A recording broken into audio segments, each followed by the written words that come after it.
ওগো আমার হাবিব, আপনি তো মহান চরিত্রের অধিকারী। আল্লাহু আকবার বলেন। আল্লাহ সৃষ্টিকর্তা বলতেছেন, ওগো আমার হাবিব, আপনি তো মহান চরিত্রের অধিকারী।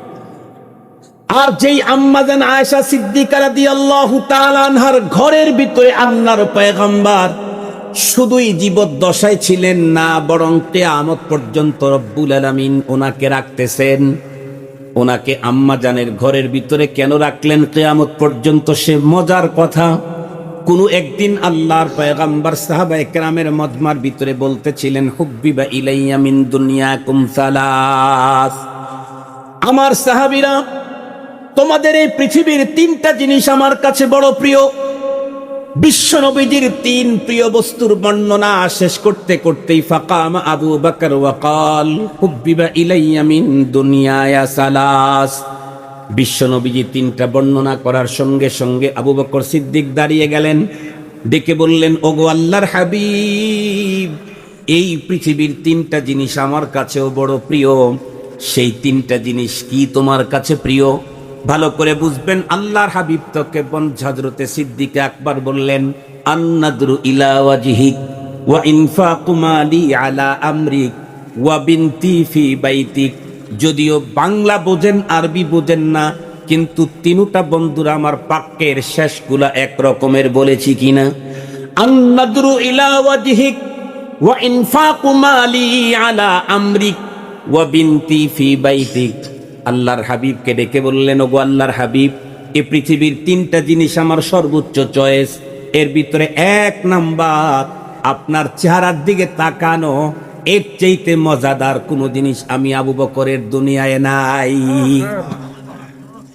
আবু বকর সিদ্দিক রাদিয়াল্লাহু আনহুর অন্তরে পয়গম্বরের প্রতি দৃষ্টি পড়ার পরে যেই তৃপ্তি, যেই ভালো লাগা, ভালোবাসা অনুভূত হতো, আল্লাহ পাক রব্বুল আলামিন এটাকে কবুল করে নিলেন। এ কারণেই আল্লাহ পাক সিদ্দিক আকবরকে স্পেশাল একটা মর্যাদা দিলেন। কি?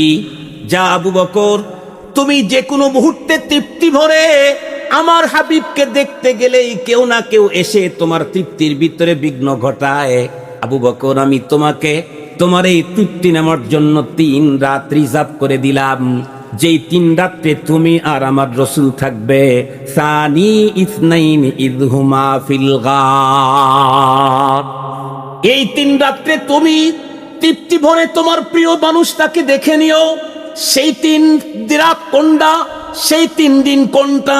মক্কাতুল মুকাররমা থেকে হিজরতের পথে আল্লাহর পয়গম্বর গর্তের ভিতরে যেই 3 রাত ছিলেন গোপনে, বন্ধুরা আমার, ওই গর্তের ভিতরে শুধুই আবু বকর সিদ্দিক রাদিয়াল্লাহু আনহু এবং আল্লাহর পয়গম্বর সানি ইতনাইনি ইযহুমা ফিল গার।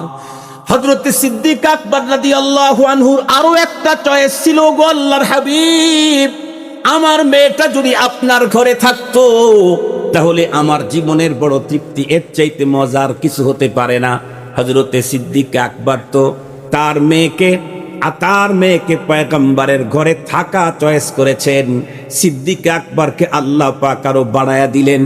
আবু বকর, তুমি তো চেয়েছিলে তোমার মেয়েটা পয়গম্বরের ঘরে থাকবে, আমি তোমার জন্য বাজেট দিয়ে দিলাম। আমার হাবিব মৃত্যুর পরেও হাসরের ময়দানের যাওয়ার ওঠার আগ পর্যন্ত তোমার মেয়ের ঘরেই আমি আমার হাবিবকে রেখে দিলাম। তুমি তো চাইছিলা তোমার মেয়ে পয়গম্বরের ঘরে থাকবে, আমি আমার পয়গম্বরকে তোমার ঘরে রেখে দিলাম। তুমি চাইছিলা যতটুকুন, মিয়া ওয়া জিয়াদা বিআহসানি মা কানু ইয়ামালুন। আল্লাহ পাক রব্বুল আলামিনের ঘোষণা কোরআনে হাকিমের ভিতরে আছে, মান আমিলা সালিহাম মিন যাকারিন আও উনসা ওয়া হুয়া মুমিন ফালানুহইয়ান্নাহু হায়াতান তাইয়্যিবা ওয়া লা নাজজিয়ান্নাহুম আজরাহুম বিআহসানি মা কানু ইয়ামালুন। আল্লাহু আকবার বলেন। মুহতারাম হাজিরিন, আমি যে কথাটা আপনাদের খেদমতে বলতে চাচ্ছি, মহানবী সাল্লাল্লাহু আলাইহি ওয়াসাল্লাম যার ঘরে থাকতেন, এখনো আছেন, সেই আম্মাজান আয়েশা সিদ্দিকা রাদিয়াল্লাহু তাআলা আনহাকে জিজ্ঞেস করা হয়েছিল নবীজির চরিত্র কেমন ছিল। আম্মাজান ক্ষণে ক্ষণে নবীজির চরিত্রে কিছু কিছু ঝলকের কথা বর্ণনা করে দিয়েছেন। তার ভিতরে এই হাদিসে পয়গম্বরের 3-4টা দিক পয়গম্বরের বর্ণনা করেছেন। আমি শুধু তর্জমা করে দিই। 1 নাম্বার, লাম ইয়াকুনিন নবী সাল্লাল্লাহু আলাইহি ওয়াসাল্লাম ফাহিশা, নবীজি কখনো মুখ থেকে ফহুশ কথা বলেন নাই, অশালীন কথা, অশ্লীল শব্দ নবীজি জীবনেও কোনোদিন ব্যবহার করেন। ওয়ালা মুতাফাহিশা, অশালীন আচরণও জীবনে কোনোদিন নবীজি করেন নাই। যে রব আমাদেরকে আজকের বৈরী আবহাওয়াকে উপেক্ষা করে দিনই একটি অত্যন্ত চমৎকার সুন্দর আয়োজন সিরাতুন নবী সাল্লাল্লাহু আলাইহি ওয়াসাল্লাম সম্মেলনে আমাদের কাউকে খতিব, কাউকে মুখাতাব, কাউকে আয়োজক, কাউকে ভাষ্যকর, বিভিন্নভাবে আল্লাহ তাআলা আমাদেরকে এখানে উপস্থিতির শিরকতের তৌফিক দিয়েছেন।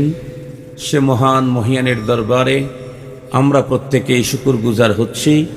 জবান খুলে ভক্তি সহকারে মোহাব্বত নিয়ে দিল থেকে আবেগ ভরে উচ্চ কণ্ঠে সমস্বরে সকলেই পড়ে নেই আলহামদুলিল্লাহ। মুহতারাম হাজিরিন, সম্ভবত অনুষ্ঠান দিনের শুরু থেকেই শুরু হয়েছে, লম্বা টাইম। বিলখুসুস তালাবা যারা এখানে আসছে তাদের জন্য আসলে এখন অনেক বেশি কষ্টকর।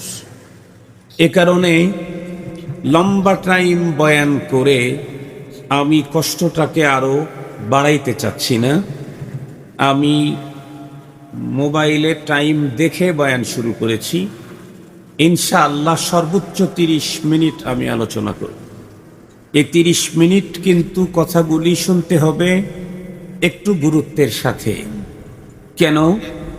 কারণ যার জীবন চরিত আলোচনা আজকে এখানে হবে, তার প্রেম ভালোবাসা প্রতিটি ইমানদারের অন্তরে নিজ পিতা মাতা সন্তানের চাইতে বেশি হতে হবে।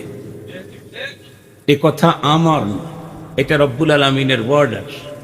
আল্লাহ তাআলা বলেন, কুল ইন কানা আবাউকুম ওয়া আবনাউকুম ওয়া ইখওয়ানুকুম ওয়া আজওয়াজুকুম ওয়া আশীরাতুকুম ওয়া আমওয়ালুন ইকতারাফতুমুহা ওয়া তিজারাতুন তাখশাউনা কাসাদাহা ومساكن ترضونها أحب إليكم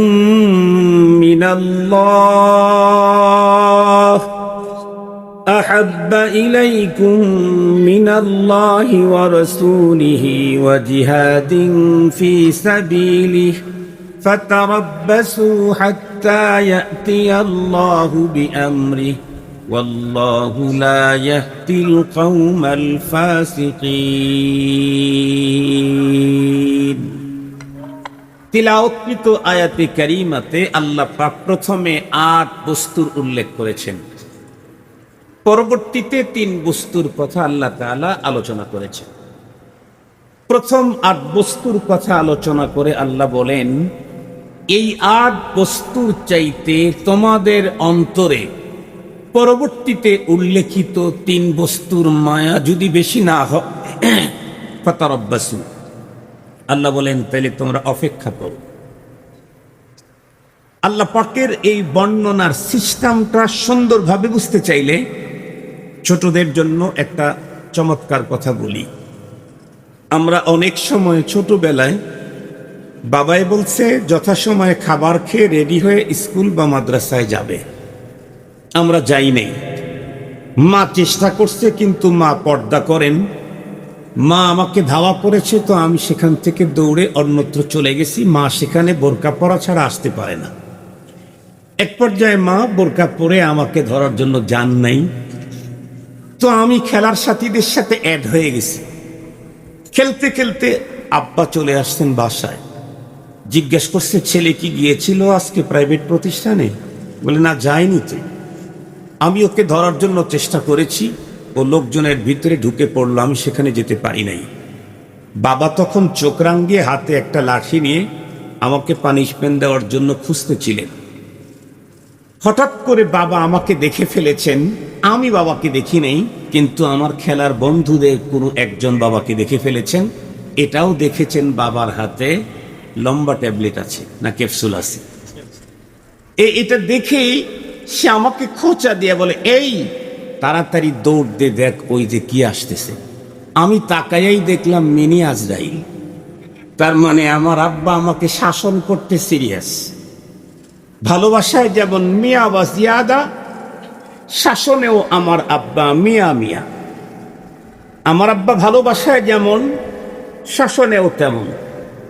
যে বাবার ভিতরে এই আদর্শ না থাকবে, সে আসলে আদর্শবান বাবা হওয়ার উপযুক্ত নন। কোরআনে হাকিমে আল্লাহ পাক যেখানেই জান্নাতের সুসংবাদ দিয়েছেন, সেখানেই জাহান্নামের শাস্তির কথা বর্ণনা করেছেন। যেখানেই শাস্তির কথা বর্ণনা করেছেন, সেখানেই সুখ সমৃদ্ধি শান্তির কথা বর্ণনা করেছেন। এটি সিস্টেম। রব হলেন সবচেয়ে বড় গার্ডিয়ান। আল্লাহু ওয়ালিয়ুল্লাযীনা আমানু ইউখরিজুহুম মিনাদ-দুলুমাতি ইলান-নূর। আল্লাহু ওয়ালিয়ুন, আমার বাবা আমার ওলি। সব বাবার ওলি, বাবাদের বাবাদের ওলি, সে হলেন কে? আল্লাহ রব্বুল আলামিন। ওনার পদ্ধতি এটি। বাবা যিনি হবেন, তাকে আদর্শ হক ভালোবাসা দিতে হবে। আবার তাকে নীতি নৈতিকতা ভ্রষ্ট হতে থাকলে যথোপযুক্ত পানিশমেন্ট, শাসন, এটা বাবাকে করতে হবে। সেদিকে আমি যেতে চাই না। অভিভাবক সমাবেশ তো না আজকে। যদি অভিভাবক সমাবেশ হতো, তাহলে অভিভাবক অভিভাবিকাদেরকে কোরআন এবং হাদিস থেকে সে আলোচনা শোনায় দেওয়া যেত। আজকে যেহেতু প্রাইভেট মাদ্রাসা অ্যাসোসিয়েশনের একটা পুরস্কার, সাথে সাথে মহানবী সাল্লাল্লাহু আলাইহি ওয়াসাল্লামের জন্মের এ মাস রবিউল আউয়াল, সিরাতুন নবী সাল্লাল্লাহু আলাইহি ওয়াসাল্লাম সম্মেলন, সঙ্গত কারণেই সিরতি আলোচনাটাই হতে হবে। তবে যেটি আমাদের ছাত্র আর উস্তাদ, পাশাপাশি যারা শ্রোতা মণ্ডলী এসেছেন, সকলের জন্য ফায়দামন্দ হয়। এইভাবেই একটা কথা আপনাদের খেদমতে অল্প সময় উপস্থাপন করার ইচ্ছে আমার। তো বলতেছিলাম, বাবায় যখন কি বলছে, যখন আসছে, আমি দেখি নাই, আমার ফ্রেন্ড দেখেছে। আমাকে খোঁচা দিয়ে আমাকে সজাগ করলেই আমি দৌড়ের গতি বাড়িয়ে দিলাম। বাবাও কিছুক্ষণ আমার পিছু নিলেন। এরপরে বাবা দাঁড়িয়ে গেলেন। আমি খানিক যাই আর পিছনের দিকে তাকায় দেখি আজরাইলও কি আইতেছে। দেখতেছি না, উনি এখন দাঁড়িয়ে আছেন, তার মানে আব্বা যান। আমিও তখন দাঁড়াই। আবার বাবা চোখ রাঙ্গা করে লাঠিতে একটা ঝাঁকি দিয়ে আবার 2 পা নর্মাল গতিতে আগাইলে আমি কিন্তু 120 কিলোমিটার বেগে আবার দৌড় শুরু করি। কিছুক্ষণ যাওয়ার পরে বাবা, আমি পিছনের দিকে চেয়ে দেখি বাবা এখন আর আসতেছে না। আমি তখন দাঁড়াইলাম। বাবা তখন কি বলে? দাঁড়া দাঁড়া। তার মানে কি? বাবা আমার কাছে এসে আমাকে পেলেই চকলেট খাওয়াবেন। কি দিবেন? পানিশমেন্ট। বাবা যেমন তার অপরাধী ছেলেকে ধাওয়া করার পরে বলে দাঁড়া। রব্বুল আলামিন এ আয়াতে কারিমাতে যাদের অন্তরে 8 বস্তুর চাইতে পরবর্তী উল্লেখিত 3 বস্তুর মায়া কম, তাদেরকে বলছেন দাঁড়া। তার মানে ফাতারাব্বাসু, দাঁড়াও, হাত্তা ইয়াতি আল্লাহু বিআমরি, দাঁড়াও দাঁড়াও। কি? আল্লাহ পাকের আযাব, আল্লাহ পাকের শাস্তি। যেই 3 বস্তুর মায়া আমার অন্তরে পৃথিবীর সবকিছুর চাইতে বাড়াতে হবে, কোরআনে আল্লাহ আমাকে নির্দেশ দিয়েছেন। সেই 3 বস্তুর মাঝখানকারটাই হলেন মুহাম্মাদুর রাসূলুল্লাহ সাল্লাল্লাহু আলাইহি ওয়াসাল্লাম। আল্লাহ বলেন মিনাল্লাহ ওয়া রাসূলিহি ওয়া জিহাদিন ফি সাবিলিহি। 3 বস্তু, আল্লাহ, রাসূলুল্লাহ, জিহাদ ফি সাবিলিল্লাহ।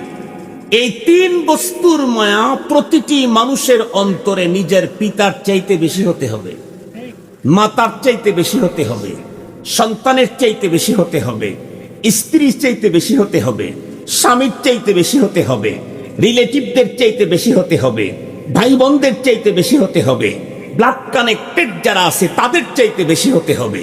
তাছাড়া আল্লাহ পাকের আযাব, যেই মহামানবের মায়া আমার অন্তরে অন্য সকলের চাইতে বেশি না হলেই আযাবের ধমকি আমাকে দেওয়া হয়েছে, সেই মহামানবের মহান আলোচনার বরকতপূর্ণ এ মজলিস, এখান থেকে তো আগে উঠে যাওয়ার কোনো সুযোগ কথা বলেন না কেন? আর এই মজলিসে আমি উপস্থিত হতে পেরেছি, তাহলে আমার জাহে কিসমত, এটা আমার কপাল, এটা আমার কিসমত। আমি মহানবী সাল্লাল্লাহু আলাইহি ওয়াসাল্লামের জন্মের এই মাসে মহানবী সাল্লাল্লাহু আলাইহি ওয়াসাল্লামের চরিত্রের মাধুর্যতা থেকে, মহান চরিত্র থেকে দুই তিনটা কথা আপনাদের খেদমতে উপস্থাপন করতে চাই। তার আগে একটা কথা বলতে চাই। একটা কথা আমাদের প্রত্যেকের মাথায় থাকা দরকার, মানুষ মানবতার ইতিহাসে সবচেয়ে বড় ঘটনা এই পৃথিবীতে মানবতার মহান শিক্ষক মুহাম্মদুর রাসূলুল্লাহর জন্মগ্রহণ করা। এর চাইতে বড় ঘটনা এই পৃথিবীতে মানবতার জন্য আর কিছু হতে পারে না। সেই ঘটনাটা ঘটেছিল এখন থেকে 15 বছরের অধিককাল আগে মক্কাতুল মুকাররমায়, যেই মাসে, সেই মাসটার নাম রবিউল আউয়াল। কিন্তু মজার কথা হলো, রবিউল আউয়ালের কোন তারিখে নবীজি জন্ম নিয়েছিলেন এ নিয়ে যথেষ্ট পরিমাণে মতবিরোধ আছে। নবীজির জন্ম কি 1 তারিখ, নাকি 2 তারিখ, নাকি 8 তারিখ রবিউল আউয়ালের, নাকি 12 তারিখ, এ নিয়ে কিঞ্চিত আলোচনা আপনাদের খেদমতে পেশ করছি। 12 তারিখের বিষয়টা বাররে সাগীরের ভিতরে সবচেয়ে বেশি প্রসিদ্ধ হয়েছে, মাগার এটা দলিলিক তাত্ত্বিক কোনো তেমন নির্ভরযোগ্য কোনো সূত্র খুঁজে পাওয়া যায় না। কেউ বলেছেন 8 তারিখ নবীজির জন্ম, কেউ বলেছেন 1 তারিখ অথবা 2 তারিখ, ঐতিহাসিকগণ লিখেছেন। বাংলাদেশের কোনো একজন বিজ্ঞ, প্রাজ্ঞ, বিদগ্ধ, বিচক্ষণ আলেমে দ্বীন, তার সাথে আমার একদিন কথা হচ্ছিল নবীজির জন্মের তারিখ নিয়েই।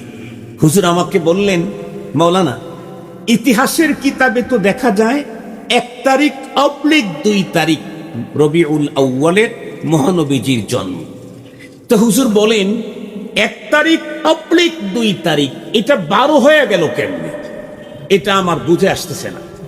হুজুর আবার পরেক্ষণই আমাকে বললেন যে আগে তো আসলে ছাপা টাপার মেশিনগুলি অত সুন্দর হতো না, অনেক শব্দ, অনেক কিছুই কাটছাট হয়ে আসতো। এখন তো অনেক আধুনিক না অত্যাধুনিক? কথা বলেন না কেন? এখন কি আধুনিক না অত্যাধুনিক? অত্যাধুনিক। মোহতারাম হাজিরিন, অত্যাধুনিক খাওয়ার কারণে এখন অনেকটাই অনেক নিট এন্ড ক্লিন, স্বচ্ছ, ফ্রেশ, ক্লিয়ার। উনি বলেন হয়তোবা আগের কোনো ছাপাখানায় 1/2 লিখেছেন, অবলিকটা ছাপাতে ওঠে নাই, তাই 1/2টা এখন 12 হয়ে গেছে। কথা কি বুঝাইতে পারছি আপনাদেরকে? আর এটাই আমাদের দেশ সহ বাররে সাগীরে এটাই বর্তমান সুপ্রসিদ্ধ নবীজির জন্ম 12 তারিখ। খুব ভালো করে কথাগুলি মনে রাখবেন, গুরুত্বপূর্ণ একটা মেসেজ আজকের এদেশের মুসলমানদেরকে দিচ্ছি, যতদূর পর্যন্ত আওয়াজ যায়। নবীজির জন্ম 1 তারিখ হোক, 2 তারিখ হোক, অথবা 8 তারিখ অথবা 12 তারিখ, তাতে আমাদের কোনো সমস্যা, কথা বলেন না, আমাদের কোনো সমস্যা নেই। কেন? যেহেতু নবীজির জন্ম উপলক্ষে শরীয়ত, কোরআন, খুদ রাসূল, হাদিস আমাদেরকে বিশেষ কোনো আমলের অর্ডার করেন নাই। বোঝেন কি কথা? নবীজির জন্ম উপলক্ষে ওই দিনে, ওই ক্ষণে, ওই দিনে কোরআন, হাদিস আমাদেরকে বিশেষ কোনো আমলের অর্ডার করেন নাই। যেহেতু কোনো আমলের অর্ডার করেন নাই, সঙ্গত কারণে 1 তারিখ অবলিক 2 তারিখ 12 হয়ে গেলেও কোনো ঝামেলা নাই। কথা কি বুঝাইতে পারছি আপনাদেরকে? এখন কথা হলো, যদি এই দিনে নির্ধারিত কোনো আমল আল্লাহ আমাদেরকে দিতেন বা আমাদের জন্য যদি করণীয় থাকতো, তাহলে অবশ্যই রব্বুল আলামিন সেই তারিখটাকে আমাদের সামনে প্রয়োজনে জিব্রাইলকে দিয়ে জানায় দিতেন। যেমন যেমন ইতিহাস, কোরআন, হাদিসে, শরীয়তে আছে। আপনারা সহজে বুঝবার জন্য বলছি, আল্লাহ পাক রোজা, হজ, যাকাত, জিহাদ এই জাতীয় বিধিবিধান আল্লাহ পাক আমাদেরকে দিয়েছেন জিব্রাইল আমিনের মাধ্যমে তার রসুলের কাছে কোরআনের ওহী নাজিল করে। ঠিক বললাম কি? কিন্তু রব যখন চাইলেন পৃথিবীর মানুষকে নামাজ নামক মহা উপঢৌকন গিফট করবেন, তখন রব্বুল আলামিন স্বাভাবিকের পদ্ধতিটাকে চেঞ্জ করে ফেললেন, যেটা কোনো নবীর ব্যাপারে কাউকেই কখনো এই জাতীয় হুকুম দেওয়ার জন্য কাউকে তার আরশ পর্যন্ত নেন নাই, কোনো নবীকে নেন নাই। কিন্তু আজকে নামাজের ব্যাপারে আল্লাহ পাক তার প্রিয় হাবিবের জন্য স্পেশালি একটা পদ্ধতি আবিষ্কার করলেন। সেটি কি? আল্লাহ পাক তার হাবিবকে আমন্ত্রণ করলেন তার আরশে। আল্লাহ পাকের রসুল এক পর্যায়ে আরশে চলে গেলেন, রবের সাথে দেখা হলো, কোরআনে হাকিমে আছে। সংক্ষিপ্ত করে বলি, রব্বুল আলামিন পরবর্তীতে তার হাবিবকে এবং কিয়ামত পর্যন্ত আনেওয়ালা মানুষদেরকে রবের পক্ষ থেকে উপঢৌকন দিলেন 50 ওয়াক্ত সালাত নামাজ। পর 50 ওয়াক্ত কনসিডার করতে করতে শেষ পর্যন্ত কয় ওয়াক্ত? 50। 5 আদায় করতে হবে, কিন্তু মর্যাদায় 50। বলেন আদায় করতে হবে কত? মর্যাদায় কত? 50 ওয়াক্ত সালাত দিলেন নবীজি, নিলেন 5 ওয়াক্ত নিয়ে চলে আসলেন। পরের দিন সকাল বেলায় জিবরাইল আমিন পয়গম্বরের সামনে হাজির, এসে বললেন, ওগো আল্লাহর হাবিব, রব্বুল আলামিনের আরশে গেলেন, রব আপনাকে কি দিল? বলে, আমাকে মহা উপঢৌকন দিয়েছেন সালাত 5 ওয়াক্ত 24 ঘন্টায়। জিবরাইল আমিন উত্তর করলেন, ওগো নবীজি, রবের দেওয়া সে মহান উপঢৌকনটা কখন কিভাবে আপনি এটাকে আদায় করবেন, এটার পথ পদ্ধতি শিক্ষা দেওয়ার জন্য রব আমাকে আদেশ করেছেন। চলুন আমি আজকে ইমামতি করব, আমি ইমাম আপনি মুক্তাদি। সুবহানাল্লাহ বলা যায় কি? গাজীর চটের মানুষের সাথে আমার কিন্তু এই অঞ্চলের মানুষের সাথে 14 বৎসরের সম্পর্ক। আমি এই যে পাশে কেন্দ্রীয় মসজিদ এর ঈদগাহ মাঠের খতিব, 14 বৎসর, আল্লাহ শুকুর আলহামদুলিল্লাহ। আর অন্য যে কাউকে বাইপাস করে মাইনাস করে চলা যায়, কোনো নেতাকে বাদ দিয়ে চলা যায়, কোনো নেত্রীকে বাদ দিয়ে চলা যায়, কিন্তু ইমামরে বাদ দিয়ে চলা যায় না। কেন? পরপারে পুঁজি নামাজ, যারা নামাজ পড়াইছে ইমাম সাহেব, ইমামরে বাদ দিলে আপনার পুঁজি কই? আরে কথা বলেন না কেন? আপনি যে ঈদের নামাজ পড়ছেন, আপনি পড়েছেন, নামাজের ইমামতি করেছে কে? ইমাম। আপনি ঈদের নামাজ আল্লাহর দরবারে প্রদর্শন করতে চাইলে ইমামরে বাদ দিলে আপনার পুঁজি কই? নাই। এজন্য সবাইকে পর করতে পারবেন, কিন্তু ইমামরে মাইনাস করলে আপনি মাইনাস হয়ে যাবেন। মনে থাকবে তো? মনে ভালো করে মনে রেখেন। বর্তমান সময় তো আবার আমাদের আলহামদুলিল্লাহ জীবনে এমনটা হয় নাই, কিন্তু নানা সময় ফেসবুকে দেখি এই মসজিদের ভিতরে অমুক, ঈদগাহ মাঠে, বক্তৃতার মঞ্চে, এই সেই। আলহামদুলিল্লাহ আমাদের সামনে এরকম কখনো হয় নাই। আল্লাহর কাছে দোয়া করি, আল্লাহ আমাকেও হেফাজত করো, আমার মুসল্লিদেরকেও বাঁচাও, আমিও যেন ওই জাতীয় কথা না বলি, আর আমার মুসল্লিরাও জানি তারা আমার সাথে ওই জাতীয় আচরণ কোনোদিন না করে। আল্লাহ সবাইকে সোজা পথে, সঠিক পথে চলার তৌফিক দান করুক। তো যে কথা আমি বলতেছিলাম, রাসূল করিম সাল্লাল্লাহু আলাইহি ওয়াসাল্লামকে নিয়ে জিবরাইল আমিন 2 দিনে 10 ওয়াক্ত নামাজের ইমামতি করলেন। একেবারে সংক্ষেপে বলি, প্রথম দিন জোহরের সালাত যেই টাইমে পড়লেন, দ্বিতীয় দিন ওই টাইমে পড়েন নাই, অনেক পরে পড়েছেন। প্রথম দিন আসরের সালাত যেই টাইমে পড়েছেন, পরের দিন অনেক পরে পড়েছেন। প্রথম দিন মাগরিবের সালাত যেই টাইমে পড়েছেন, পরের দিন একটু পরে পড়েছেন। প্রথম দিন এশার সালাত যেই টাইমে পড়েছেন, সেখান থেকে বেশ পরে গিয়ে দ্বিতীয় দিন পড়াইছেন। প্রথম দিন ফজরের সালাত যখন পড়াইছেন, দ্বিতীয় দিন সেখান থেকে অনেক পরে। কত পরে? মনে হয় বেলা এখন উঠেই যাবে, এমন মুহূর্তে দ্বিতীয় দিন ফজরের সালাতে ইমামতি করে বিশ্বনবীজিকে ডেকে বললেন, মা বাইনা হাদাইনিল ওয়াক্তাইনি ওয়াক্তুন লাকা ওয়া লি উম্মতিকা। ওগো আল্লাহর রাসূল, আমি চলে গেলাম, আমার ইমামতি শেষ, আমি আর জীবনে আপনার কোনোদিন ইমামতি করতে আসবো না। আমি 2 দিনের যেই টাইমটা আপনাকে দেখায় দিলাম, জোহরের সালাত 2 টাইমে পড়াইলাম, এই 2 টাইমের মাঝামাঝি আপনার এবং আপনার উম্মতের নামাজের টাইম।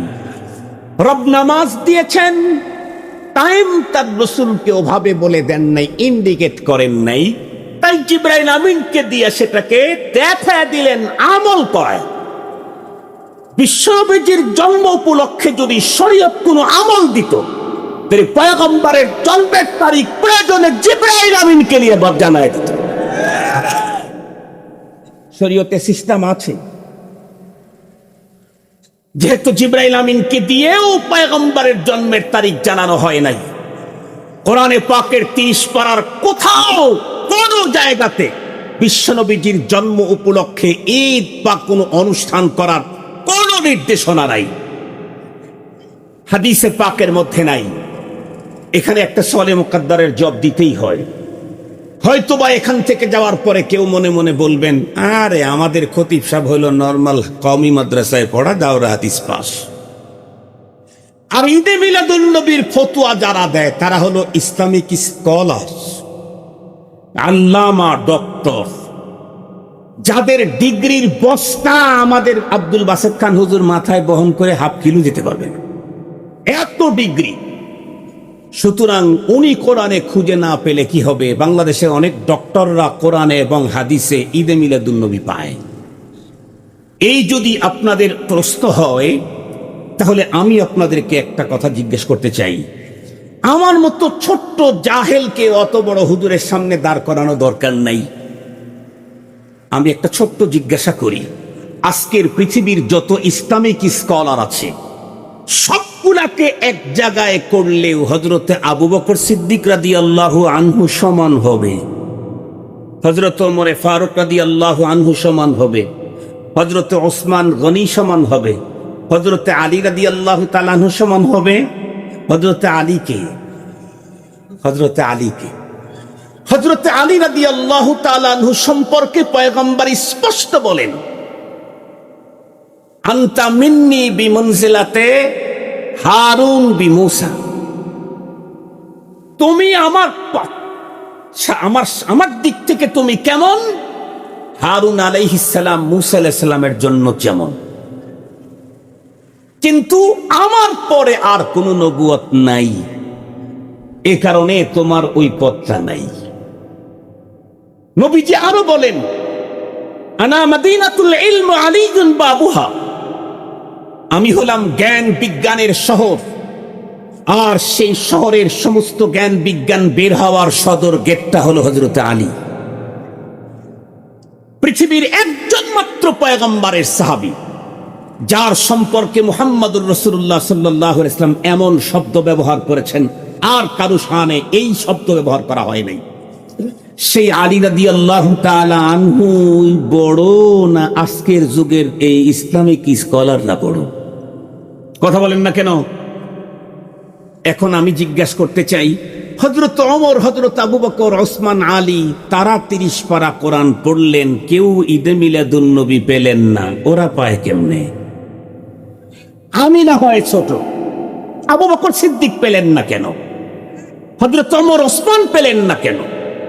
কোন সাহাবী পেলেন না, কোন তাবেঈ পেলেন না, কোন তাবে তাবেঈ পেলেন না, আইম্মায়ে মুজতাহিদিন মাতবু যারা তারাও পেলেন না, গায়রে মাতবু যারা তারাও পেলেন না, কোন মাযহাবের ইমাম পেলেন না।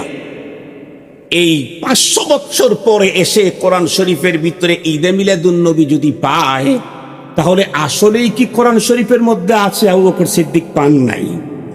হইতে পারে কি? হযরত ওমর রাদিয়াল্লাহু আনহু পান নাই, কোরআনে আছে কিন্তু ওনারা দেখেন নাই, হইতে পারে কি? হাদিসে আছে কিন্তু ওনারা খুঁজে পান নাই, হতে পারে কি? আরে মিয়া, তুমি যেই কোরআন পড়ে ইসলামিক স্কলার হয়েছো, ওই কোরআনকে জমা করেছেন হযরত ওসমান। জামিউল কোরআন যিনি, উনি 30 পারা কোরআনের কোথাও ঈদে মিলাদুন নবী পেলেন না, তুমি পাও। তার মানে কোরআন শরীফে ঈদে মিলাদুন নবী নাই, বরং তোমার চোখের ঝামেলা আছে। আপনাদের একটা মজার গল্প শোনাই, খুব ভালো বুঝবেন। আবার সময় বেশি হয়ে গেলে তো ওয়াদা মিস হয়ে যাবে, আর সময় আর 3-4 মিনিট আছে। বুঝলেন? বলতেছি সারি নাই তো।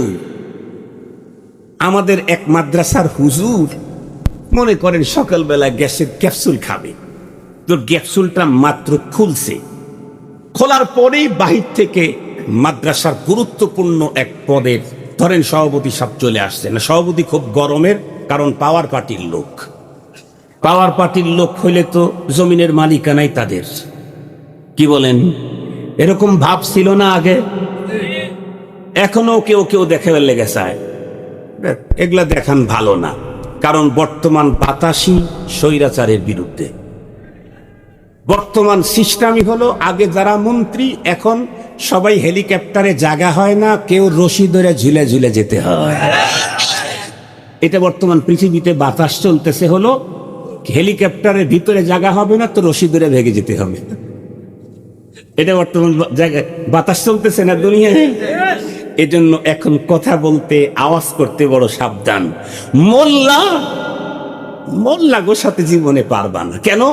তোমার নেতা যেই হোক কোনো না কোনো একদিন মরবে। আর মোল্লার আল্লাহ আগেও ছিল, এখনো আছে। মোল্লা মইরা শেষ হবে, কিন্তু মোল্লার আল্লাহ মরবে না। কি বলেন? মোল্লা একদিন মারা যাবে, কিন্তু মোল্লা যে আল্লাহর পক্ষে কাজ করে, যার কথা বলে, উনি কোনদিন আল হাইয়ুল কাইয়ুম, চিরঞ্জীব, মহা ক্ষমতার অধিকারী, সে কে? আল্লাহ।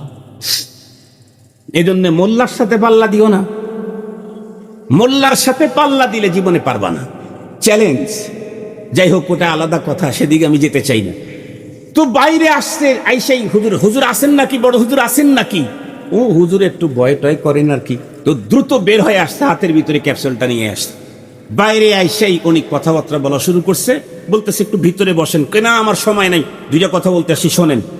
হুজুর হাতের ভিতরে ক্যাপসুল লাগছে, এখন ক্যাপসুল দেখে হাতের সাথে লেগে যেতেছে। ক্যাপসুল কিছুক্ষণ খুলে রাখলে সেটা কি হয়? গলে যায়। তো হুজুর এক ছাত্রকে ডাক দিছে, এই বাবু এদিকে আসো, ও গ্লাসের ভিতরে পানি আছে, গ্লাসটা নিয়ে আসো।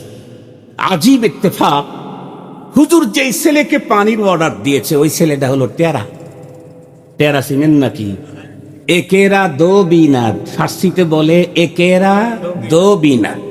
আমরা টেরা বলি হলো তাকায় থাকে একদিকে, যায় আর একদিকে, আমরা ওইটারে টেরা বলি। ফার্সিতে টেরা কারে বলে? ফার্সিতে টেরা ব্যাখ্যা করেছে, এক তারে যে দুইটা দেখে তারে বলে টেরা। হুজুর বলছে যে তুমি যাও, টেবিলের উপরে গ্লাস আছে, গ্লাস থেকে গ্লাস পানিটা নিয়ে আসো। ওই হুজুর আবার ঝাড় ফুকের কাজ করে, তদবির করে হুজুর। ছেলে ঘরের ভিতরে ঢুকাই দেখে টেবিলের উপরে গ্লাস দুইটায়। ছেলেটা চিন্তা করলো, না জানি কোনটার ভিতরে ফুয়ানো আছে, কোনটা ফু ছাড়া, আমি কোনটা দেব। তো বাইরে গেছে, গিয়ে বলতেছে হুজুর টেবিলের উপরে তো গ্লাস আছে দুইটা, তো আমি কোনটা আনবো? হুজুর বললেন, আমি একটা রাখছি, দুইটা হবে কেমন? না হুজুর আমি ভালো করে দেখছি দুইটাই আছে। কেন? একেরা দো বিনা, একটারে যে দুইটা দেখে টেরা। হুজুর বলছে, একটা তো আমি রাখছি, একটা তুই দুইটা দেখোস, যা একটাই আছে ওইটা নিয়ে। আবার গিয়ে দেখে না, সত্যি দুইটা। পরে ফিরে এসে বলতেছে, হুজুর আসলে এই দুইটা আছে, এখন আমি ডানেরটা নিয়ে আসবো না বামেরটা নিয়ে আসবো? হুজুর রাগের চোটে বলছেন, শোন ওই যে লাঠিটা আছে না, বলে ওইটা নিয়ে একটা ভাঙবি আর একটা নিয়ে আসবো। ও যায় লাঠি দিয়ে একটাকে যখন আঘাত করছে, কয়টা ভেঙে গেছে? কথা বলেন না কেন? আসলেও কি দুইটা ছিল না একটাই? ও দেখতে কয়টা দেখছে? দুইটা। একটাই যখন আঘাত করছে আর একটা এমনি ভেঙে গেছে। মুহতারাম হাজিরিন, আসলে কোরআনের কোথাও ঈদে মিলাদুন নবী নাই। তাই আবু বকর সিদ্দিক পান নাই, হযরত ওমর পান নাই, হযরতে আলী পান নাই, কোন সাহাবী পান নাই, কোন তাবেঈ পান নাই, কোন তাবেঈ পান নাই, কোন আইম্মায়ে মুজতাহিদিন পান নাই। এখন যদি কেউ কোরআনে ঢোকার পরে ঈদে মিলাদুন নবী পায়, আমরা তাদেরকে টেরা বলতে পারি। কি বলতে পারি বলেন? তার মানে চোখে সমস্যা। তার মানে কি? ওই চোখ খোলো, ওই চোখটা সরাও, সাহাবীদের চোখ লাগাও, আবু বকরি চোখ লাগাও, ওমরি চোখ লাগাও, ফারুকি চোখ লাগাও, উসমানী চোখ লাগাও, সাহাবীদের চোখের মতো চোখ লাগাও। তখন আর কোরআন হাদিসের কোথাও ঈদে মিলাদুন নবী দেখতে পাবে না। মুহতারাম হাজিরিন, যেহেতু নবীজির জন্ম উপলক্ষে স্পেশাল কোনো আমল, কোনো অর্ডার কোরআনে নাই, হাদিসে নাই, সঙ্গত কারণে ওই তারিখ 2 হলেও সমস্যা নাই, অথবা 1 হলেও সমস্যা নাই, অথবা কাইটে গিয়া 12 হলেও কোনো ঝামেলা নাই। খুব ভালো করে বুঝবেন। কেউ যদি এখন জিজ্ঞেস করেন হুজুর সম্পূরক প্রশ্ন, কি সম্পূরক প্রশ্ন? তো হুজুর বুঝলাম কোরআন এবং হাদিস আমাদেরকে কোনো কিছু করার অর্ডার দেন নাই, কিন্তু নবীজি তার জন্ম উপলক্ষে কোনো আমল করেছেন এমন কি প্রমাণ আছে? জি, এমন প্রমাণ আছে। এমন কোথায় আছে? তাহলে আমরা ডাবল সহি কথা বলি, ডাবল সহি। আমাদের বাংলাদেশে তো সহি হাদিসের ঠিকাদার কিছু আছে, আছে না নাই? তারা যেটাই বলবে সেটাই সহি, আর আমরা যেটাই বলবো সেটা জাল অথবা ভেজাল। কথা কি বুঝাইতে পারছি? ওই ভাইদেরকে বলি, আপনারা তো শুধু সহি হাদিস বলেন, আর আমি আজকে যে হাদিসটা বলতেছি, হাদিস তো সহি সহি। এ হাদিস যেই কিতাবে লেখা আছে, ওই কিতাবটাও সহি। কথা বলেন না কেন? ওই কিতাবটাও কি? সহি বুখারী, সহি মুসলিম। কথা বলেন না কেন? ওই কিতাবের নামই সহি না গায়রে সহি? সহি। সহি বুখারী, সহি মুসলিম। সহি মুসলিম শরীফের সহি হাদিসটা শোনাই। সাহাবায়ে কেরাম নবীজিকে জিজ্ঞেস করলেন, ওগো আল্লাহর রাসূল, আপনি সপ্তাহে সোমবারে রোজা রাখেন কেন? নবীজি বললেন, আল্লাহ পাকের পক্ষ থেকে এই দিনে আমি দুইটা নেয়ামত প্রাপ্ত হয়েছি, এই দুই নেয়ামতের শুকরিয়া আদায়ের জন্য। কি কি নেয়ামত? বুলিতু ফিহি ওয়া বুইসতু ফিহি। আমি সোমবারের দিন পৃথিবীতে জন্ম নিয়েছি, সর্বপ্রথম আমার উপরে কোরআন নাজিল হয়েছে, সেও সোমবারের দিন। এই দুই মহান নেয়ামতের শুকরিয়া আদায় করার জন্য আমি সিয়াম পালন করি। এখন আসেন, নবীজি যে আল্লাহ পাকের পক্ষ থেকে প্রাপ্ত মহান নেয়ামতের শুকরিয়া আদায় করার জন্য সিয়াম পদ্ধতি নিলেন, এটা কি নবীজি একা একাই চয়েস করছেন, না এটা আগের থেকে নবীদের চয়েসফুল সিস্টেম? তো আমরা একটু আগায় গেলেই দেখতে পাই এটা অন্য নবীদেরও চয়েসফুল সিস্টেম। কেমন?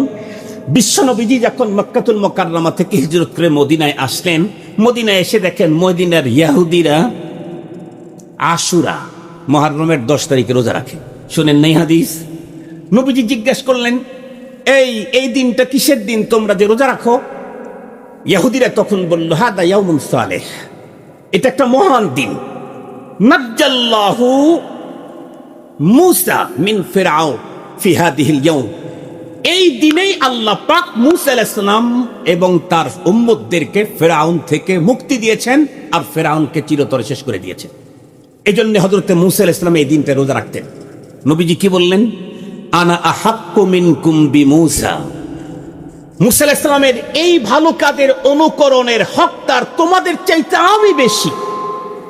নবীজি রোজা রাখলেন এবং বললেন, আমি যদি আগামী বছর পর্যন্ত বাঁচি এই দিনটাতে, তাহলে আমি 9 তারিখ আর 10 তারিখ মিলে রোজা রাখব।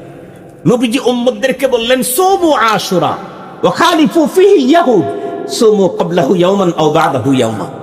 তোমরাও আশুরার রোজা রাখো। আমার উম্মতেরা, ইহুদিরা আশুরার রোজা রাখে, তোমরাও আশুরার রোজা রাখো। তবে একটু পার্থক্য করতে হবে। কি? খালিফু ফিহিল ইয়াহুদ, ইহুদিদের সামঞ্জস্যতা অবলম্বন করবে না, তাদের সাদৃশ্য অবলম্বন করবে না, তাদের সিস্টেম তোমরা নিবা না। ওরা একটা রোজা রাখে, তোমরা 2টা রাখবে, হয় আগের দিন মিলাইবা, না হয় পরের দিন মিলাইবা, 9-10 অথবা 10-11। ভালো করে বুঝবেন। তাহলে এই দিনে রোজা রাখলেন কেন? মূসা আলাইহিস সালাম তার গোত্রকে ফিরআউনের মতো ভয়ঙ্কর খোদাদ্রোহী থেকে আল্লাহ পাক মুক্তি দিয়েছেন, এই মহান নেয়ামতের শুকরিয়া আদায় করতে। কি বোঝা গেল? নবীগণ আল্লাহ পাকের পক্ষ থেকে মহান নেয়ামত পাইলে ঈদ পালন করতেন না রোজা পালন করতেন? ভালো করে বুঝে বলেন, ঈদ পালন করতেন না রোজা পালন করতেন? আমাদের দেশের রসুল প্রেমের স্লোগানধারী ভাই যারা আছে, তারা বিশ্ব নবীজির জন্ম উপলক্ষে মহান এই নেয়ামতের শুকরিয়া আদায় করতে রোজা রাখতে চায় না, ঈদ পালন করে। আপনারা বলেন তো দেখি, ঈদ আর রোজা সেম জিনিস না উল্টো জিনিস? আর একটু জোরে বলেন। রোজা হয় হলো না খেয়ে, ঈদ হয় হলো খাওয়া দাওয়ার ধুমধামে। তার মানে আমাদের দেশের আশিক রসুলরা না খেয়ে রসুল প্রেম প্রদর্শন করতে রাজি নাই, খাওয়ার ধুমধামে রসুল প্রেম দেখাইতে চায়। এ প্রসঙ্গে একজন কবি বড় চমৎকার বলেছেন, তু কুজাও সুন্নতে আহমদ কুজা বা মোহাম্মদ কেবুয়াদ নিসবত তোরা। তুমি কোন দিকে আর মুহাম্মাদুর রাসূলুল্লাহর নিসবত কোন দিকে? তুমি কোন দিকে? পয়গম্বরি সুন্নত কোন দিকে? নবীজির পথ অনুকরণ যদি তুমি না করতে পারো, জীবনেও কোনোদিন তোমার পয়গম্বরের সঙ্গে মিল হতে পারে না। কবি শেখ সাদি বিশ্বের ভিতরে নাম করা একজন দার্শনিক, যার দর্শন আমাদের দেশেও এক সময়ে কলেজ ইউনিভার্সিটিতে পড়ানো হতো। উনি নিজে নিজেকে সম্বোধন করে বলেছেন, মপেন্দারে সাদি কে রাহে সফা তুয়া রফতে জুজবর পায়ে মুস্তফা। ও শেখ সাদি, তুমি যত বড় দার্শনিকই হও না কেন, দর্শনে যদি তুমি বিশ্ব সেরাও হয়ে যাও, মনে রেখো যতক্ষণ পর্যন্ত মুহাম্মাদুর রাসূলুল্লাহ সাল্লাল্লাহু আলাইহি ওয়াসাল্লামের পথ অনুকরণ করতে না পারবে, ততক্ষণ পর্যন্ত তুমি কোনোদিনও মঞ্জিলে মাকসাদে যেতে পারবে না। বিশ্বনবীজি তার জন্ম উপলক্ষে পালন করলেন রোজা, আর আমরা সেই পয়গম্বরের জন্ম উপলক্ষে যদি ঈদ পালন করি, তাহলে আশিকে রাসূল বন্ধুরা আমার দুনিয়ার কোনো পাগলেও বলতে রাজি হবে না। এ হলো পয়গম্বরের জন্ম উপলক্ষে রবিউল আউয়াল মাসের গুরুত্বপূর্ণ ছোট্ট দুইটা টিপস আপনাদের খেদমতে পেশ করলাম। শেষ কথাটা এখন যদিও 10 মিনিট লাগে আমি চেয়ে নিচ্ছি, দিবেন তো আমার ইনশাআল্লাহ? এই যে প্রাইভেট মাদ্রাসা অ্যাসোসিয়েশনের এখানে তালাবারাই বেশি এসেছেন, অভিভাবক মণ্ডলীরা এসেছেন, এটা আমার ধারণা। এটা আমি আমার ধারণা থেকে বলতেছি। এখানে একটা কথা আমি বলতে চাই, সেটি হলো আমাদের সন্তানদেরকে সে কওমি মাদ্রাসায় পড়ুক আর প্রাইভেট মাদ্রাসায় পড়ুক, প্রাইভেট মাদ্রাসায় পড়ুয়া প্রত্যেকটা সন্তানকে একদম ছোটবেলা থেকেই পয়গম্বরী মহান চরিত্রের অধিকারী করে গড়ে তুলতে হবে। মুহাম্মদুর রাসূল সাল্লাল্লাহু আলাইহি ওয়াসাল্লামের যে চরিত্র, যে স্বভাব, এই স্বভাবে আমাদের সন্তানদেরকে স্বভাবান্বিত করার জন্য যত ধরনের প্রসেসিং লাগে, প্রচেষ্টা লাগে, এটা আমাকে করতে হবে। আমি আমার পয়গম্বর সাল্লাল্লাহু আলাইহি ওয়াসাল্লামের ছোট্টবেলায় পয়গম্বর হবেন, তাকে সেইভাবেই সাজিয়েছেন রব্বুল আলামিন। যদিও তার মূল অভিভাবক পিতা ছিলেন না, উনি পৃথিবীতে আসার আগেই তার মূল অভিভাবক দুনিয়াতেই নাই। পৃথিবীতে জন্মের মাত্র কয়েক বছর পরেই তার আরো একজন মূল অভিভাবক মাতা, উনিও নাই। কিন্তু মুহাম্মদুর রাসূলুল্লাহ সাল্লাল্লাহু আলাইহি ওয়াসাল্লামের টোটাল লাইফটাকে একেবারে রূহের জগৎ থেকে স্পেশাল করে আল্লাহ পাক রব্বুল আলামিন তৈরি করে দুনিয়াতেও তাকে সেভাবেই সাজিয়েছেন। আমরা তো ছোটবেলায় সিরাতুল মুস্তাফা এই কিতাবের ভিতরে আমরা পড়েছি, বিশ্বনবীজি যখন একটু কথাবার্তা বলতে চাচ্ছেন, একটা আব্বা, আম্মা, আবি, উম্মি এগুলি বলতে পারবেন, তখনই পয়গম্বর সাল্লাল্লাহু আলাইহি ওয়াসাল্লামকে তার নিজ বাড়ি থেকে গ্রামের ভিতরে পাঠিয়ে দেওয়া হয়েছিল। কেন? কারণ শহরের ভিতরে নানা রঙের লোক থাকে। আপনাদের শুধু গাজীর চটে কয় রকমের ভাষা চলে, আপনারা বুঝেন না আমার কথা? স্বাভাবিকভাবে 12 কিলো 25 কিলোমিটার ভিতরে ভাষার পরিবর্তন হয় না। এক গ্রামের সব মানুষের ভাষার এক রকমের টন, 3 আলিফ 3 আলিফ, 6 আলিফ 6 আলিফ। কেউ 3 আলিফের জায়গায় 2 আলিফ টানে না। কিন্তু গাজীর চটে যদি তাকান, এক বিল্ডিংয়ের ভিতরে 3 আলিফ আছে, 2 আলিফ আছে, 4 আলিফ আছে, 5 আলিফ আছে, 6 আলিফ আছে, 10 আলিফ আছে। ঠিক বললাম না? ঠিক বললাম? কারণ ওই বিল্ডিং এ কেউ আছে নরসিংদীর লোক, ওই বিল্ডিং এ কেউ আবার আছে চিটাঙ্গের লোক, ওই বিল্ডিং এ কেউ আবার আছে কুমিল্লার লোক। আমাদের এক বন্ধু বলে, কয় ঢাকার ভাষাটা চট্টগ্রামের উদ্দেশ্যে রওনা করেছিল, কিন্তু কুমিল্লাতে গিয়ে অ্যাক্সিডেন্ট করে একেবারে চট্টগ্রামে গিয়ে মারাই গেল। মানে চট্টগ্রামের ভাষা আর কুমিল্লার ভাষা। আমি আপনাদেরকে একটা ভাষা বলি, তাহলে বুঝবেন কিভাবে মারা গেল।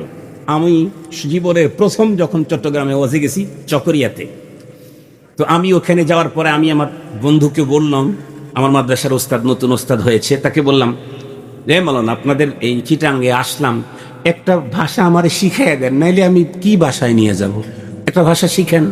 তো হুজুর আমার দিকে তাকায় বলে, ওয়া বিজ্জার ফোয়া ইকাইয়ো বুজ্জা কুজ্জাতুন গজ্জা গজ্জা দজ্জাত ফজ্জে। আপনারা কি পরিমাণ বুঝছেন বলেন? আমি যদি সূরাতুল ফাতিহা পড়তাম, আলাম তারা পড়তাম, তর্জমা না বুঝলেও বুঝতেন যেটা সূরা ফাতিহা পড়তেছে। কিন্তু বুজ্জা কুজ্জা তুন গজ্জা গজ্জা দজ্জা ফজ্জে এটার তর্জমা শানে নজুল বলা ছাড়া বোঝার কোনো কায়দাই নেই। কেন? কারণ ঢাকার থেকে ভাষা রওনা করে কুমিল্লাতে অ্যাক্সিডেন্ট করে চট্টগ্রামে ডেড হয়ে গেছে। তো আমি এটা বলতেছিলাম, একটা কথার কথা বললাম আপনাদের সাথে, একটু মজাক করলাম আর কি। মূল কথাটা বলতেছিলাম যে এই গাজীর চটে তাকাইলেই দেখা যায় একই বাসার ভিতরে, এক বিল্ডিং এর ভিতরে 5 এলাকার লোক থাকে। 5 এলাকার লোকের ভাষা 5 রকমের। এই জন্য পয়গম্বরকে একদম নিট, সুন্দর, ফ্রেশ আফসাহ আরব শিখাবার জন্য পয়গম্বরকে গ্রামে পাঠানো হয়েছে। এখান থেকে আমাদেরকে একটা বড় সবক নিতে হবে। আমার সন্তানদেরকেও ভাষার দিক থেকে যোগ্য এক্সপার্ট করে গড়ে তুলতে হবে এখন থেকেই। আমি রুমের ভিতরে বসা ছিলাম, আলোচনায় বলেছি পৃথিবীর কোন নবী রাসূলের টোটাল লাইফে একটা শব্দ অশালীন জীবনে কারো জবান থেকে বের হয়নি। কোন নবী রাসূল পৃথিবীর একজন নবী দেখাইতে পারবেন না। হযরত মূসা আলাইহিস সালাম যে এত কড়া থাপ্পড় একটা লাগাইছে তো আজরাইলের চোখ ফেটে বের হয়ে গেছে, এত কড়া, কিন্তু জীবনে কোনোদিন ফহুশ কথা তার জবান থেকে বের হয় নাই, এত কড়া পয়গম্বর হওয়ার পরে। অথচ ভাষা প্রয়োগের ব্যাপারে আমাদের অবস্থা এখন ভয়ঙ্কর। আপনি যদি একটু গভীরভাবে লক্ষ্য করেন, এদেশের অশান্তির অর্ধেক সালভাবে যদি ভাষা প্রয়োগের ব্যাপারে পয়গম্বরের মহান চরিত্রকে দেশের মানুষ ফলো করে, অর্ধেক বিবাদ, অর্ধেক বিসম্বাদ, অর্ধেক ঝগড়া, অর্ধেক অশান্তি সলভ হবে। আপনি দেখেন বাবা ছেলের ভিতরে অশান্তি হয় কখন? বাবা অথবা ছেলে যে কোনো একজন পয়গম্বরী সুন্নতকে ছেড়ে ভাষা ব্যবহারে অসতর্কতা অবলম্বন করে যখন, সীমা লঙ্ঘন করে যখন, বাবাকে যে শব্দ বলাটা ছেলের জন্য ঠিক না এমন শব্দ যখন ব্যবহার করে, তখনই বাবা সন্তানের উপরে ক্ষিপ্ত হয়। সন্তানের জন্য যেই শব্দটা মানায় না, ইসলাম নেয় না, সেই শব্দ যদি কোনো বাবা ব্যবহার করে তখনই সন্তান বাবার উপরে ক্ষিপ্ত হয়। মা যদি মেয়ের জন্য এমন শব্দ ব্যবহার করে যা শরীয়ত নেয় না, তখনই মেয়ে মার উপরে ক্ষিপ্ত হয়।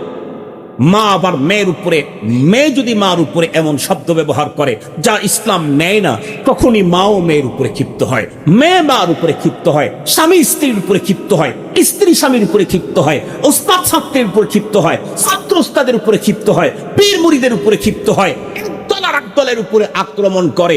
আগে হয় শব্দের আক্রমণ, তারপরে হয় সুইচ টিপে। কথা বলেন না কেন? কথা বলেন না কেন? আগে কিসের আক্রমণ হয়? কথা বলেন না কেন? আগে কিসের আক্রমণ হয়? শব্দের আক্রমণ আগে হয়, তারপরে সুইচ টিপে আক্রমণ পরে হয়। আম্মা জান আয়েশা সিদ্দিকা রাদিয়াল্লাহু তাআলা আনহাকে জিজ্ঞাসা করা হয়েছিল, কারণ একজন মানুষের স্বভাব চরিত্রের সবচাইতে স্বচ্ছ রিপোর্ট দিতে পারবে দুইজন, একজন যিনি সৃষ্টিকর্তা আল্লাহ, আর একজন হলো তার স্ত্রী। প্রত্যেক মানুষের স্ত্রী জানে উপরে যাই থাক, কিন্তু ভিতরে আসলে স্বামীর কন্ডিশন কি, এটা স্ত্রী সবচেয়ে ভালো জানে।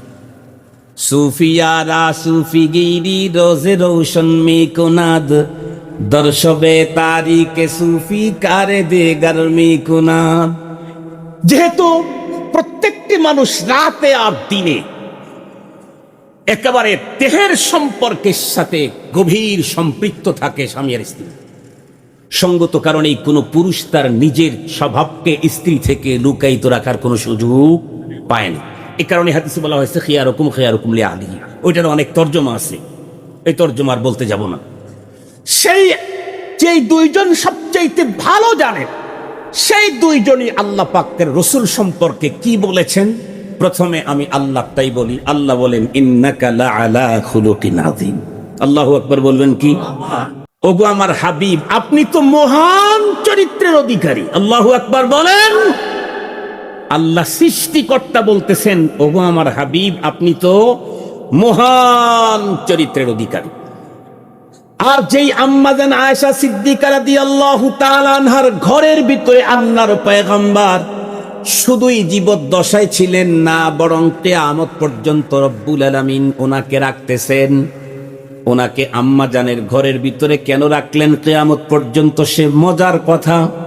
কোন একদিন আল্লাহর পয়গম্বর সাহাবায়ে কেরামের মজমার ভিতরে বলতেছিলেন, হুব্বিবা ইলাইয়া মিন দুনিয়াকুম সালাস, আমার সাহাবীরা, তোমাদের এই পৃথিবীর তিনটা জিনিস আমার কাছে বড় প্রিয়।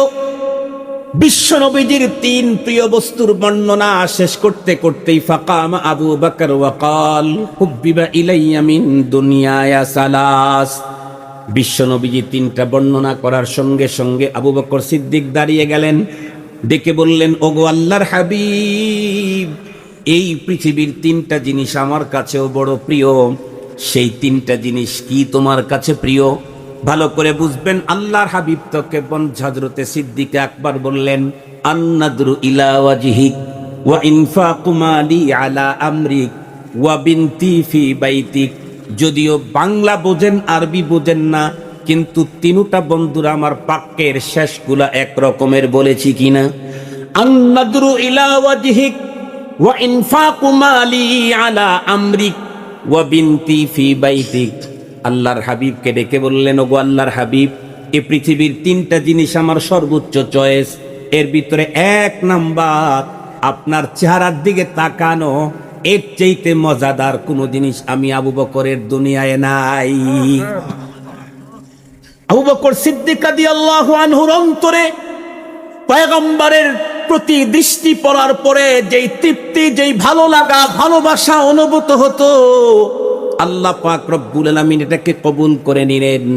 এ কারণেই আল্লাহ পাক সিদ্দিক আকবরকে স্পেশাল একটা মর্যাদা দিলেন। কি?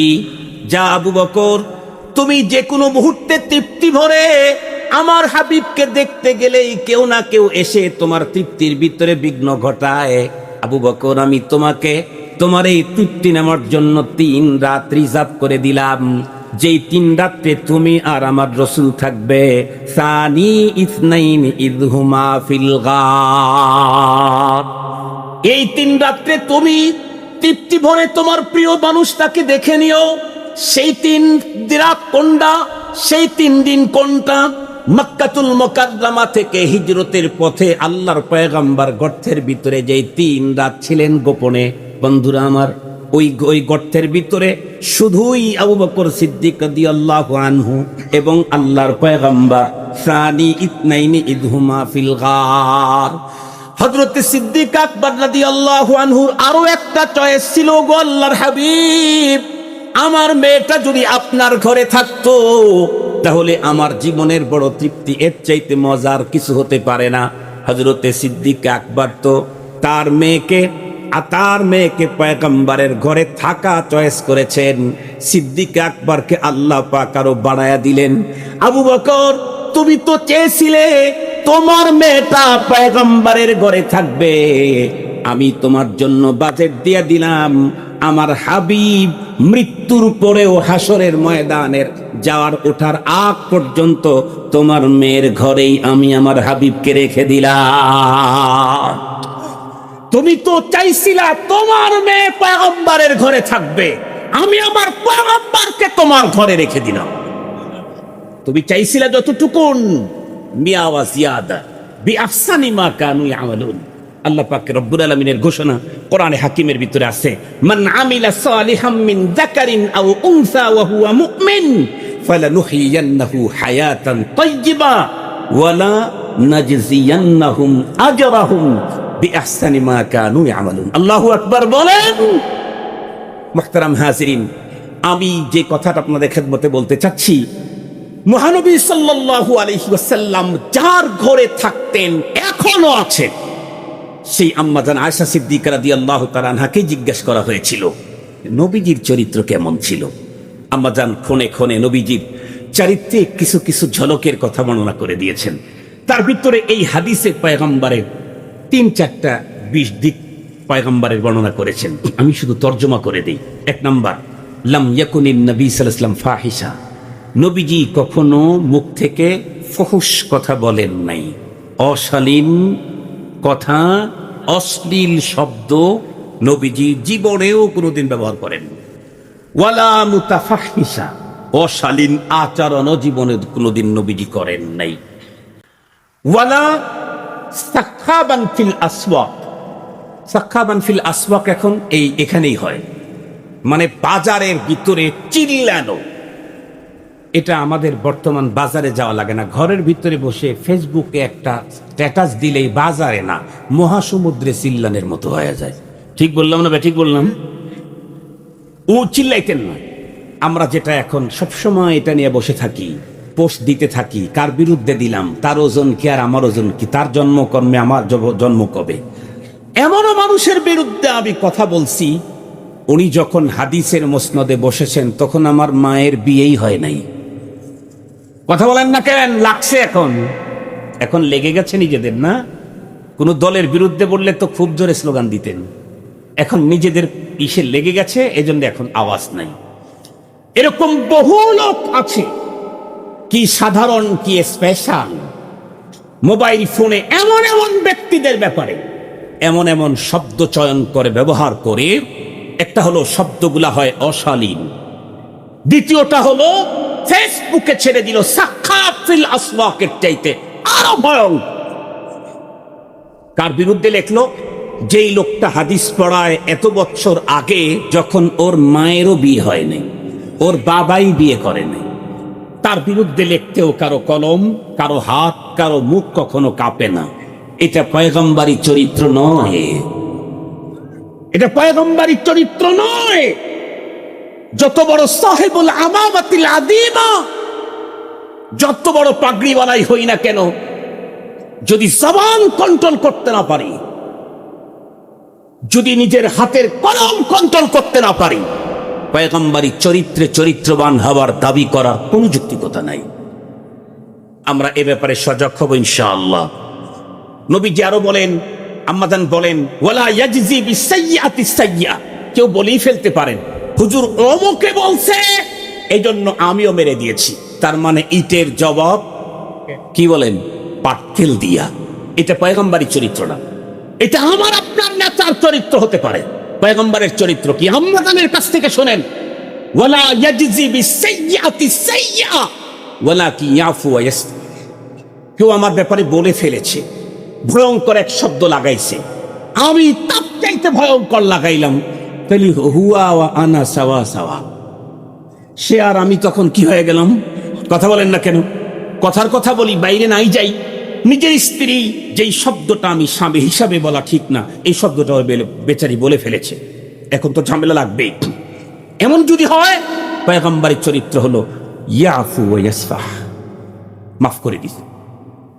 স্ত্রী যেমন শব্দ ব্যবহার করেছে যেটা স্বামীর জন্য মানায় না, আমি যদি এমন শব্দ ব্যবহার করি যেটা স্ত্রীর জন্য মানায় না, তাহলে ও আর আমি কি হইলাম? কথা বলেন না কেন? কথা বলেন না কেন? 100 ও 100, আমি 100, ও যেমন আমিও তেমন। এটা পয়গম্বরী চরিত্র না। পয়গম্বরী চরিত্র হলো, কেউ যদি আমার সাথে খারাপই কিছু করে থাকে, ইয়াফু ওয়া ইয়াসফাহ, এটা আমাকে ক্ষমা করে দিতে হবে। এই কয়েকটা চরিত্র আমরা ছোটবেলা থেকে আমাদের সন্তানদেরকে শিখাবো ইনশাআল্লাহ। ওস্তাদরা শিখাবেন, বাবা মা শিখাবেন। 1 নাম্বার, কোনো অশালীন শব্দ, অশ্লীল ভাষা ব্যবহার করতে দেব না। রাজি আছেন ইনশাআল্লাহ? অশ্লীল শব্দ কুকুরের জন্য ব্যবহার করতে পারবা না। আল্লাহর পাকের রাসূলের এক সাহাবী বলেন, আমি জীবনে পয়গম্বরের এই নসিহতের পরে আমি কোন কুকুর, কোন বকরিকেও জীবনে গালি দেই নাই। নবীজি বলছেন, লা তাসুববান্না আহাদা। শেষ করে দিচ্ছি মুহতারাম হাজিরিন, মনে থাকবে তো ইনশাআল্লাহ এই কথাগুলি। এটা আমার দিলের কথা, এটা আমার অন্তরের ব্যথার কথা। আমি ইনশাআল্লাহ আমার ছাত্রদেরকে, আমার সন্তানদেরকে, আমার নাতি নাতনিদেরকে শালীন শব্দ শিখাবো, অশালীন শব্দ মুখ থেকে বের করতে দেব না। শালীনতার আচরণ তারা আমি তাদেরকে শিখাবো ইনশাআল্লাহ। রাজি আছেন ইনশাআল্লাহ? এবং আমরা কখনোই বাজারের ভিতরে ফেসবুকে অমুক জায়গায় তমুক জায়গায় যে কথাটা ছড়ে যায়, অনেকে জেনে ফেলে, এই জাতীয় জায়গাতে জোর আওয়াজে বসু বেশি ভালো কথা হলে সেটা আমরা ছড়াইয়া দেব, কখনো নিম্নমানের কথা ছড়াবো না। অমূলক কোনো কাজ আচরণ থেকে আমরা বিরত থাকব। আয় আল্লাহ, আপনি আমাদেরকে আপনার মহানবীজির মহান চরিত্রে চরিত্রবান হওয়ার তৌফিক দান করেন। ওয়া আখিরু দাওয়ানা আনিল হামদুলিল্লাহি রাব্বিল আলামিন। আসসালামু আলাইকুম।